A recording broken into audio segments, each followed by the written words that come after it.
तो आज हम बात करने वाले भोजपुरी के पावर स्टार पवन सिंह के न्यू भोजपुरी में जिस मूवी का नाम है जियो मेरी जान।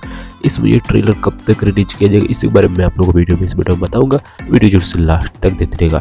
लेकिन इस मूवी ट्रेलर कब रिलीज की जाएगी जानने से पहले हम इस फिल्म के बारे में जानते हैं। इस फिल्म के स्टार कास्ट में भोजपुरी के पावर स्टार पवन सिंह और सपना चौहान, और इस फिल्म के निर्माता जो है उमा शंकर प्रसाद जी है, और निर्देशक जो है नंजय रघुराज, और सह निर्माता जो है आयुष राज गुप्ता, और इस फिल्म के लेखक जो है राकेश त्रिपाठी, और संगीत जो है रजनीश मिश्रा जी और प्रियांशु सिंह और छोटू रावत।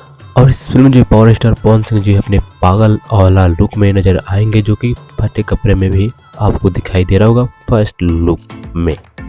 और इस मूवी ट्रेलर कब तक रिलीज किया जाएगा रहा बात इसका, तो इस मूवी ट्रेलर जो है बहुत जल्दी आपको देखने को मिल जाएगा, और हो सकता है इस मूवी ट्रेलर जो है आपको फरवरी महीने के एंड होने से पहले आपको इस मूवी ट्रेलर देखने को मिल जाए, या फिर इसी महीने के एंड होने से पहले। हालांकि अभी तक कंफर्म ट्रेलर रिलीज डेट निकल कर नहीं आया, लेकिन निकल रहेगा तो मैं आप लोग वीडियो बनाकर बता दूंगा जरूर से। तो आप भी इस वीडियो को लाइक करके चैनल को सब्सक्राइब करके और कर ले इसी अपडेट्स के लिए। और मैंने एक वीडियो भी बनाई जिसमें बताया हूँ आज की भोजपुरी में इसमें कंफर्म यूट्यूब रिलेटेड, तो इस वीडियो का लिंक आपको नीचे डिस्क्रिप्शन में देखने को मिल जाएगा, नहीं तो इन डिस्क्रिप्शन में देखने को मिल जाएगा, तो उस वीडियो को देख लीजिएगा इस वीडियो पर। बाकी मैं मिलते हैं फिर किसी और वीडियो में, तब तक के लिए बाय।